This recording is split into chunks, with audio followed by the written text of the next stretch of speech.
마태복음 13장을 조금 보겠습니다. 53절입니다. 여기에 보면 예수님께서 13장은 비유를 말씀하셨죠. 천국의 비유. 천국이라는 곳이 어떠한가를 이렇게 말씀을 하셨습니다. 천국 비유를 우리가 이렇게 기억을 하면 사람들의 관심은 어떻게 하면 천국 백성이 될까에 관심이 있잖아요. 근데 천국 비유의 특징은 무엇이냐라고 할 때는 천국의 심판주가 누구냐. 그러니까 천국의 특징은 알곡과 가라지가 갈려진다라는 사실이에요. 그게 바로 천국이거든요. 왜냐하면 천국은 십자가 지신 예수님의 피로 만들어지는 곳이기 때문에 그래요. 그 십자가 지신 그분에 의해서 천국이 만들어지고 십자가 지신 그분에 의해서 지옥이 만들어졌거든요. 지금 거기에 들어갈 자들이 누군가를 천국 비유를 통해서 말씀을 하시는 겁니다. 그러니까 천국 비유의 특징은 모두가 다 둘로 쪼개는 게 특징이에요. 나누는 게, 가르는 게 특징이라고요. 그런데 사람들은 그런 식으로 천국을 보지 않죠. 천국은 내가 들어가는 곳으로 본단 말이에요. 그러니 벌써 이 천국 자체를 오해하고 있다는 사실입니다. 천국은 내가 들어가서 행복하게 사는 곳이 아니고 십자가에 못 박히신 그 죽임당한 어린 양만 찬양하는 곳이에요. 내가 영광받고 내가 찬양받는 곳이 아니에요. 그 선지자가 고향에서 왜 높임을 못 받느냐라고 할 때는 고향이라는 곳은 고향에 있는 사람들이 자기의 나발이기 때문에 자기가 주도권을 행사하는 지역입니다. 그러니까 내 마음에 들지 않으면 배척을 하게 되죠. 선지자들의 특징은 그 고향을 박살내는 역할을 한단 말이에요. 그 예수님께서 53절에 보면 이 모든 비유를 마치신 후에 거기를 떠나서 고향으로 돌아가서 저희 회당에서 가르치시니 저희가 놀라 가로되 이 사람의 이 지혜와 이런 능력이 어디서 났느냐. 천국 비유를 마치시고 고향에 가서 회당에서 예수님께서 가르쳤었습니다. 그 유튜브 같은 데 들어가 보면 이 나사렛 회당 이런 게 나와요. 이 동네는 들어가기 힘들겠지만 들어가 보면 회당이 생각보다 커요. 아무튼 그러한 곳에 예수님께서 가르치셨는데 가르치시니까 사람들이 놀랐어요. 이 사람의 이 지혜와 이런 능력이 어디서 났느냐. 이 지혜와 능력이라고 할 때는 이 성령을 받지 않아도 느낄 수 있는 지혜와 능력이라고 보시면 돼요. 이들은 이미 예수님이 교육을 못 받았다는 것을 압니다. 예수님의 선생이 힐렐 학파에서 힐렐이든지 아무런 샤마이라든지 이런 쪽에 어떤 계열을 따라서 들어가서 1년이나 2년, 3년 열심히 배워서 랍비가 되었고 이런 것이 없었거든요. 예수님 자신이 30년 동안 그냥 그 나사렛에 살다가 갑자기 예수님께서 공생애로 나서셨단 말이에요. 그런 어떤 사람임을 이 고향 사람들이 다 알고 있어요. 그래서 깜짝 놀라라는 겁니다. 이 지혜와 이 능력이 어디서 났느냐라고 말을 하죠. 어떤 분이 그 복음을 전하니까 계룡산에서 내려왔나 이렇게 이 신학자들이 비꼬았다 하는데 이거는 목사님이 복음을 전하니까 계룡산에서 내려왔나. 야, 참 똑같은 얘기예요. 저 지혜와 이 능력이 어디서 왔느냐, 어디로부터 났느냐. 깜짝 놀랐죠. 이 고향 사람들이. 자, 그런 상황에서 하는 말이 이는 그 목수의 아들이 아니냐. 그 모친은 마리아, 그 형제들은 야고보, 요셉, 시몬, 유다라 하지 않느냐. 그 누이들은 다 우리와 함께 있지 아니하냐. 그런즉 이 사람의 이 모든 것이 어디서 났느냐. 이 말은 저 사람이 이 혈육적 관계뿐만 아니고 무엇을 배웠는지까지도 속속들이 안다는 얘기예요. 그런데 도대체 이 모든 것이 어디서 어떻게 났는지 모르겠다라는 겁니다. 모르겠으면 모르면 되는데 꼭 알아야 된다는 게 인간의 문제인데, 아까 첫째 시간에 사마리아 여인 이야기 했잖아요. 사마리아 여인이 어떻게 이 복음을 알게 되었느냐라는 질문을 하면 어떻게라는 게 없죠. 출발 자체가 자기 쪽에서 들어가지 않으니까. 주님께서 자기 백성으로 만들어버렸죠. 자기의 양식으로 만드셨기 때문에. 그러니 그 여자가 예수님이 구주심을 믿고 증거하는 겁니다. 그 여자의 모습 속에서 생수의 강이 흘러나오거든요. 생수의 강이 흘러나오는 이 부분을 다시 조금 더 설명하면, 생수의 강이 흘러나오니까 내가 행복해지고 내가 잘되고 이렇게 들어가지만, 생수의 강이 흘러나오는 그 여자의 모습은 그 동네 사람들에 의해서 부정당하는 모습이에요. 십자가가 드러나는 자리가 생수의 강이 흘러나오는 자리거든요. 그런데 그런 본문들을 사람들은 자기 긍정용으로, 자기 인정용으로 이해를 하려고 한다는 겁니다. 그럼 생수의 강이 흘러나오면 신난다 이렇게 들어가는데 날마다 죽어요. 그게 생수의 강이 흘러나오는 증거예요. 이 동네 나사렛 사람들이 예수의 아버지가 요셉이고 목수고 엄마가 마리아고 그 형제들 시몬, 유다, 요셉, 야고보 이런 형제들이 있는 걸 다 아는데 도대체 저게 어떻게 배웠느냐 궁금하잖아요.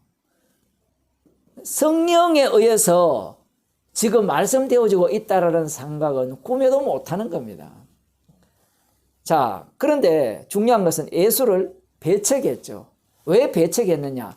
예수님께서 가르치시는 내용이 이들에게 부합하지 않기 때문에 그래요. 분명히 지혜와 능력이라 했는데 이 지혜와 능력은 자기들에게 눈꼽만큼도 도움이 안 된다라는 겁니다.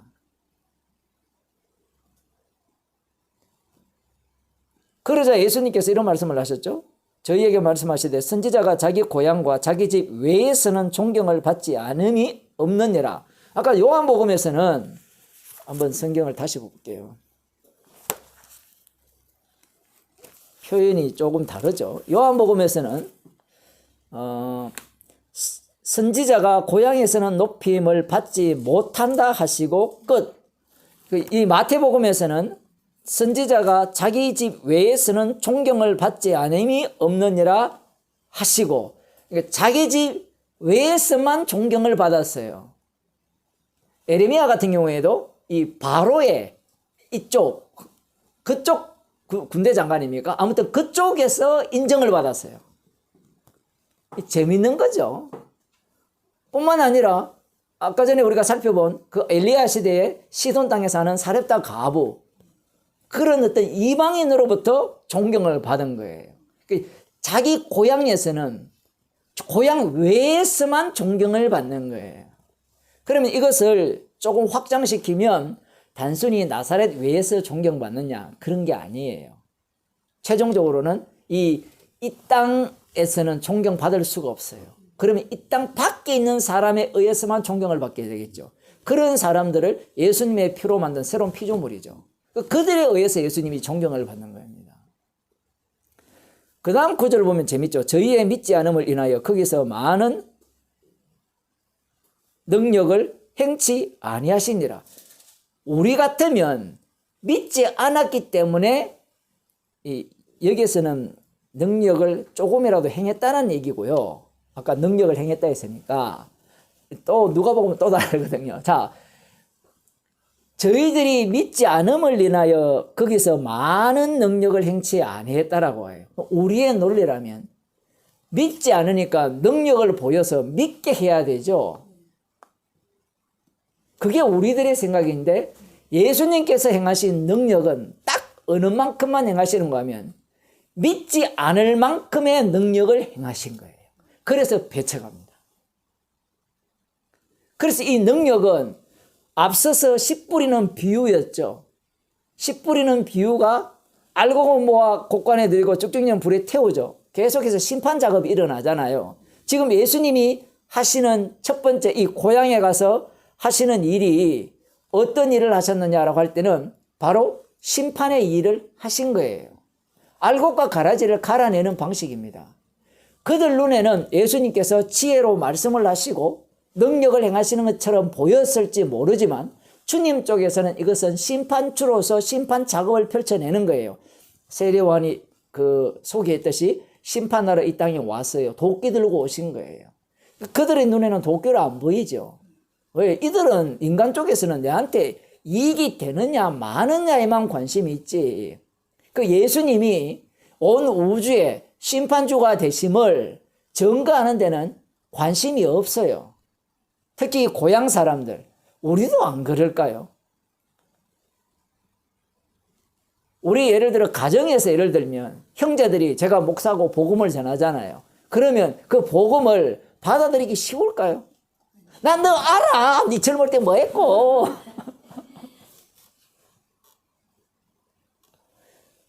사람들이 그렇게 생각하거든요. 뭐 이 예가 적절한지는 모르겠습니다만은 이제 저희 아버지 장례식 때인가 그런 일이 있었어요. 저희 사촌 형이 신부거든요. 왔어요. 그러니까 왔거든요. 장례식에 오니까 저희 형이 친구예요. 야, 네가 젊을 때 어릴 때 뭐 했는지 네 다 아는데 네가 뭐 신부냐 이런. 이 세상 사람들의 방식이죠. 신부가 옳다는 이야기 아니에요. 그거는 완전히 뭐 예수 믿는 사람도 아니니까. 그 사람들의 의식 구조가 그렇게 되어 있죠. 그 예수님이 그곳에서 많은 능력을 행치 아니하심으로 말미암아 요 하나의 예조, 그러니까 나사렛 동네, 예수님이 태어나신 그 하나의 동네를 예로 삼아 이 세상 전체를 예수님께서 말씀하시는 거예요.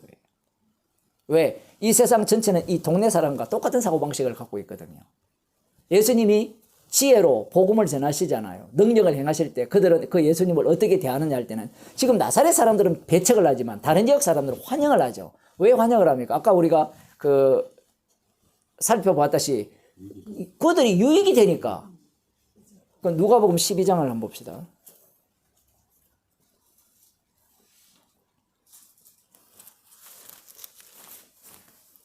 12장 6절 보면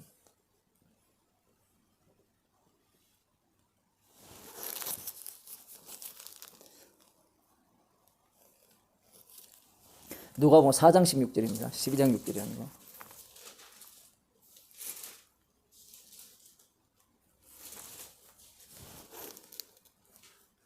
여기에서 예수님께서 이제 마귀의 시험을 받으시고 거기에 보면 갈릴리에 돌아가시니 그 소문이 사방에 퍼졌고 갈릴리 어떤 지명이라는 것은 나오지 않아요.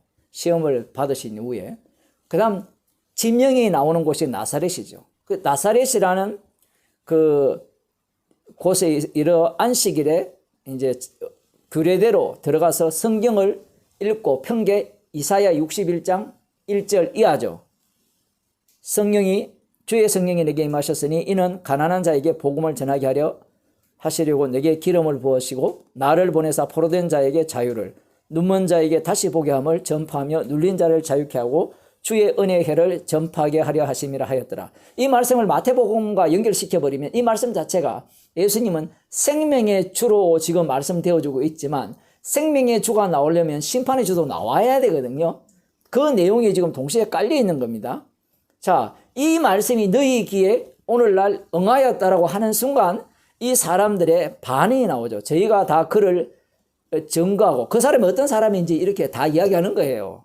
저아버지가 요셉이고 저엄마가 마리아고 그 형제들 야고보가 있고 시몬이 있다 뭐 이런 얘기를 쭉 하는 겁니다. 증거하고 그 입으로 나오는 바 은혜로운 말을 기히 여겨 가로되 그 이상하죠 말이. 그 은혜로운 말을 이것은 이제 기록하는 사람들의 이 누가의 입장이에요. 예수님 말씀은 은혜로운 말씀이죠. 그런데 그들 귀에는 개상한 말로 들리는 거예요. 이상한 말로 들리는 겁니다. 어쨌든 기히 여겨 가로되 이 사람이 요셉의 아들이 아니냐. 예수께서 저희에게 이르시되 너희가 반드시 의논하 너를 고치라 하는 속담을 인정하여 내게 말하기를 우리의 들은 바 가버나움에서 행한 일을 네 고향 여기서도 행하라 하리라. 앞서서 갈릴리 지역 여러 회당에서 가르쳤잖아요. 능력을 행했는데 누가복음에서 그걸 기록하지 않고 여기 가버나움 이야기를 언급을 하고 있습니다. 어쨌든 그러한 능력을 여기에서는 행하라는 거죠. 마태복음과 또 뭐가 안 맞죠. 마태복음에서는 그들이 믿지 아니하므로 많은 권능을 행치 아니하였다라고 지금 이렇게 기록하고 있고 이 누가복음에서는 가버나움에서 행한 일을 네 고향 여기서도 행하라 하느니 또 가라사대 그 이들은 지금 예수님을 믿고자 하는 마음이 아니라 구경하고 싶은 겁니다. 가버나움에서 우리가 들은 소문대로 능력 좀 행해봐. 지금 그걸 요청하고 있는 거예요. 그것은 신기할 따름이죠. 구경꾼이니까 어쩔 수 없습니다. 자, 그래서 또 가라사대 내가 진실로 너희에게 이르노니 선지자가 고향에서 환영을 받는 자가 없느니라. 그러면서 이제 언급한 내용이 엘리야, 엘리사예요. 그러자 이 사람들이 예수님을 동네 밖으로 떠밀고 가서 예수님을 죽이려고 하죠.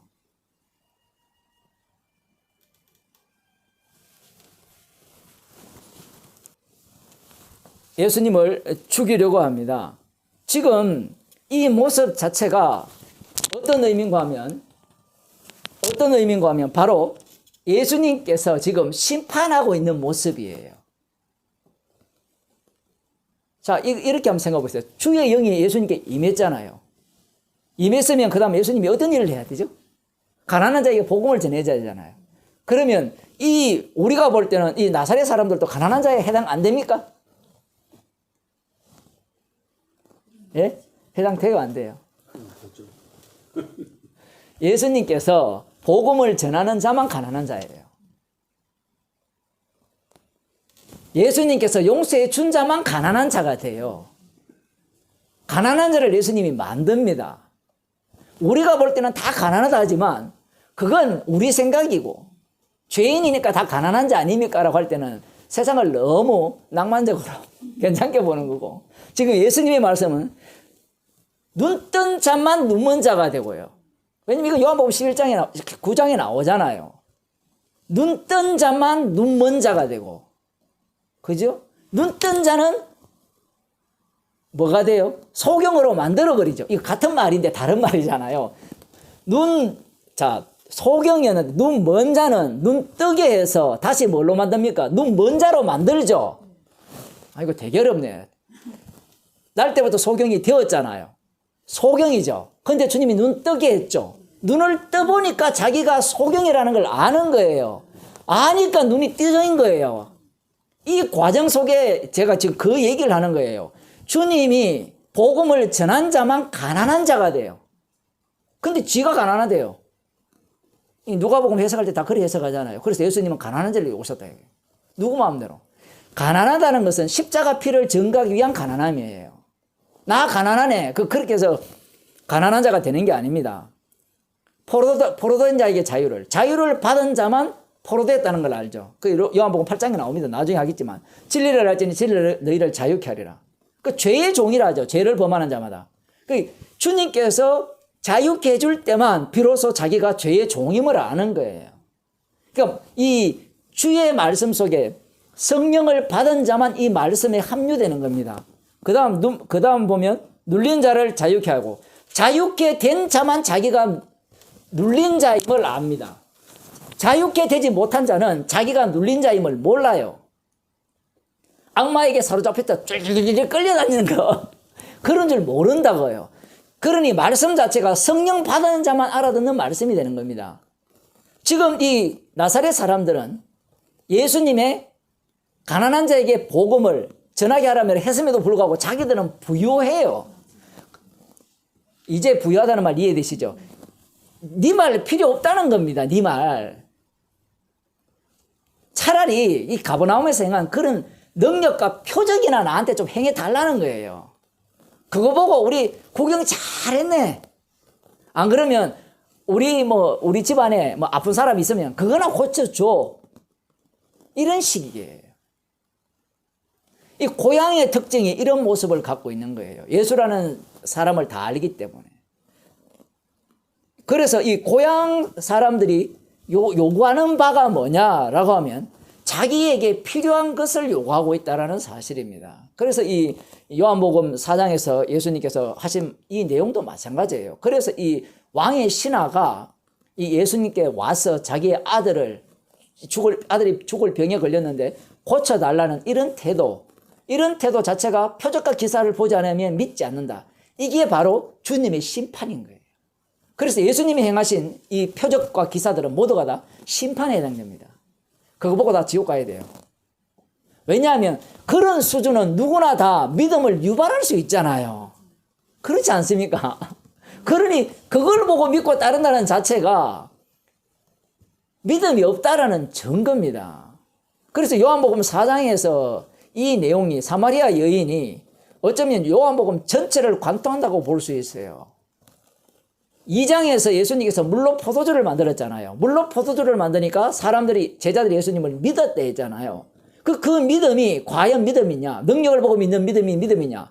그 다음 나온 게 뭔가 하면 니고데모 이야기잖아요. 그러면 논리를 풀어내잖아요. 어떻게 하면 하나님 나라에 들어갈 수 있습니까? 예수님이 그 인간들이 갖고 있는 지식을 다 묵사를 내버리면서 사장으로 넘어가면 이 사마리아 여인이 등장하잖아요. 그 여인을 보면 어떤 기적도 없고 어떤 논리도 없어요. 예수님께서 친히 그 여인을 자기 백성 만들어 버립니다. 그렇게 하심으로 말미암아 그 주님의 주대심, 십자가이신 그 주대심의 능력을 주님께서 제대로 뽐내고 계신다라는 사실이에요. 여기서 우리 창세기를 잠시 한번 보겠습니다.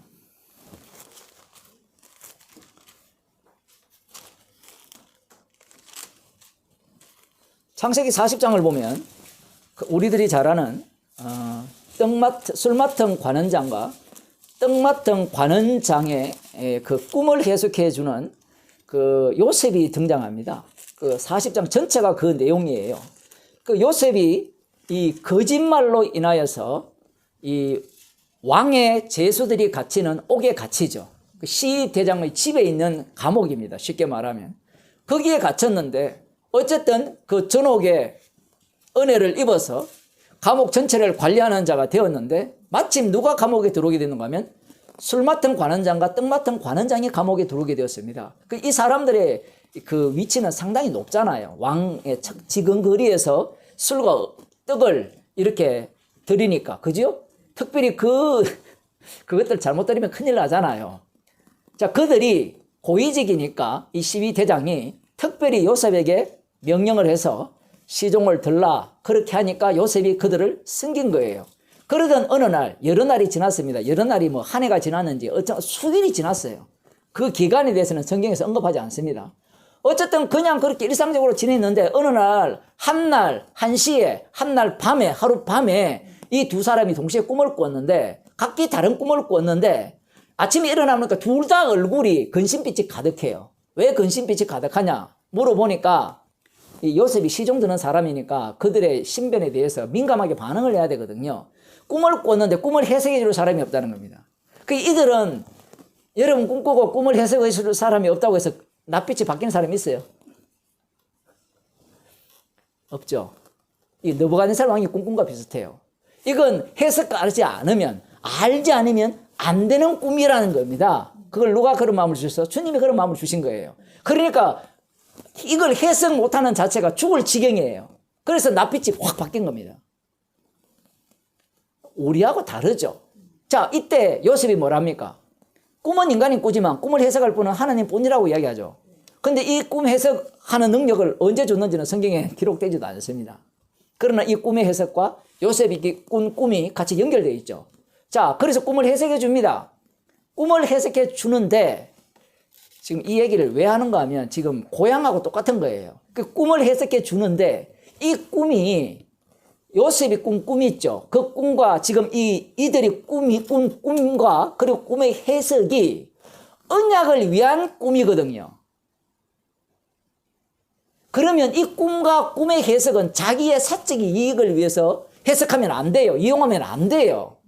달리 말하면 십자가가 자기의 개인적 이익을 위해서 이용하면 안 된다는 겁니다. 고향 사람들의 특징은 십자가를 자기의 이익의 재료로 아까 그 디모데전서 6장 3절에 나오는 경건을 돈벌이 수단으로 이용한다는 거예요.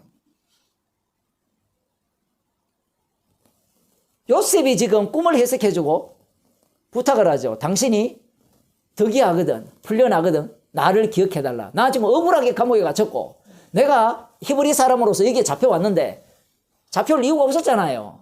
형들이 모함해서 그냥 팔아먹었잖아요. 죄지어서 노예가 된 것도 아니고 그런 상황이니까 당신이 권세자의 자리에 올라가거든. 나를 기억해서 바로 왕에게 잘 이야기해서 가까이 있으니까 나를 풀어내달라, 사면해달라 그 요청을 합니다. 그런데 이 술 맡은 관원장이 회복하자마자 요셉을 기억지 않고 잊어버렸어요. 어떻게 이럴 수가 있어요? 우리가 술 맡은 관원장이면 기억하겠죠, 당연히. 야, 그놈 꿈 해석 진짜 용하다. 야, 잊을 수가 없죠. 근데 기억지 않고 잊게 했어요. 누가? 주님께서. 왜 이렇게 하시는가? 이 꿈과 꿈의 해석은 언약을 위한 것이지 너의 사적인 이익과 유익을 위한 것이 아니라는 겁니다. 그래서 시편 105편에 보면 하나님의 약속이 응할 때까지 이 요셉이 착고에 감옥에 갇혀 있다는 겁니다. 감옥에 갇혀서 꽁꽁 묶여 있어야 된다는 거예요. 그러니까 요셉은 지금 약속을 위해서 당연히 감옥에 있어야 돼요. 근데 지가 꿈을 해석했다고 약속을 위해서 감옥에 있는 게 아니라 나와야 된다고 생각하는 거예요. 십자가 복음은요, 나의 유익을 위한 것이 아니에요. 나의 이익을 위한 것이 아니라는 겁니다. 지금 이 왕의 신하의 특징이 뭐냐? 예수님을 대할 때 예수님을 자기에게 이익이 되고 유익이 되는 분으로 접근한 거예요. 그래서 자기 아들이 낳은 때와 예수님이 말씀하신 때를 비교 대조하여서 맞으니까 자기와 온 집안이 믿는 거예요. 그게 제대로 된 믿음일까요? 제대로 된 믿음이라면 그렇게 믿음이 바로 십자가의 원수짓입니다라는 고백이 나와야 돼요. 거기에 대해서는 무금 처리해놨죠. 이 사람이 어떻게 되는지 안 했는지. 그리고 성경은 거기에 관심 자체가 없어요. 왜냐하면 십자가만 증거하기 때문에 그래요. 우리는 그 개인과 그 개인의 집이 어떻게 구원을 얻었는지 그 과정을 찾아내려고 하잖아요. 그래서 아까 쉬는 시간에 그런 말씀하셨잖아요. 이들의 믿음을 본받자. 정말 찾아가서 예수님의 그 기사와 표적을 믿고 구하자. 믿고 구하고 돌아가라고 하니까 믿음으로 가니까 돌아가는 중에 벌써 낫지 않았느냐. 이런 식으로 성경을 해석하는 겁니다. 얼마나 믿음이 좋았습니까? 예. 즉 그게 뭘 빼버렸어요? 성령이 빠졌잖아요. 성경 말씀을 볼 때 성령이 빠져버리니까 십자가가 날아가 버리죠. 십자가가 날아버리니까 남는 게 뭔가 하면 이 왕의 신하의 믿음만 남는 거예요. 근데 믿음 하나도 없거든요. 지금 제대로 읽어봐도 왕의 신하가 요청을 할 때 너희들은 표적과 기사를 보지 않으면 도무지 믿지 못하는구나 라고 이미 책망을 하셨잖아요. 그러면 우리 같으면 또 이거 배웠으니까 믿음 좋으니까 또 표적과 기사 필요 없습니다. 이래 덤벼 쓸데없는 짓 하지 마세요. 근데 그러는 사람은 이 상황 자체가 그러지 않으면 안 되는 상황에 지금 몰려 있어요. 이 왕의 신하가. 뭘 해도요. 십자가 피만 증거하게 하세요. 그 상황에 몰려짐에도 불구하고 자기 믿음 좋다고 껍적댈 이유가 없어요. 왜냐하면 만일에 자기가 껍적대면 나 주님 믿는다고 이렇게 이러한 어떤 기적도 표적도 구하지 않았습니다. 나 얼마나 대단한 믿음, 제대로 된 믿음을 갖고 있었는지 아십니까? 그러니 주님, 저는 주님 앞에서 얼마나 훌륭한 주의 종입니까? 이래 나오는 거예요. 그 다음 나오는 말이 뭔지 아세요? 여러분 나를 따르라 얘기해요. 나를 공경하고 나를 섬겨라. 이것밖에 안 나와요. 무언의 압력.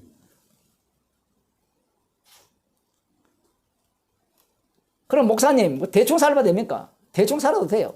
대충 사는 게 뭔가 하면 이런 거예요. 가라면 가고 오라면 오는 겁니다. 아니, 목사님 대충 사는 거하고 가라면 가고 오라면 오는 거하고 다르지 않습니까? 같은 이야기예요. 왜냐하면 이 성도는 성령의 인도하심이 있어요. 주께서 지시를 해요. 내리면 가면 돼요. 그게 뭡니까? 저한테 묻지 마세요. 기름 부음이 이런 거 하는데 그거 하고 계세요. 날마다 주께서 말씀을 하시고 지시하시고 우리를 인도하시는 겁니다. 그 인도하는 최종 자리가 바로 십자가만 자랑하는 그 자리입니다. 기도합시다. 하나님 아버지, 나의 사적인 이익과 유익을 위한 십자가가 아니라 십자가의 피 공로만을 자랑케 하기 위한 우리의 인생임을 말씀을 통하여 알려주심을 감사드립니다. 우리의 삶이 십자가만을 담대히 증거하는 인생으로 주께서 늘 인도하여 주시고 주께서 복음을 위하여 가라면 가고 오라면 오는 주의 백성이 되게 하옵소서. 예수님 이름으로 기도드리옵나이다. 아멘. 하셨습니다. 믿는 게 왜 제가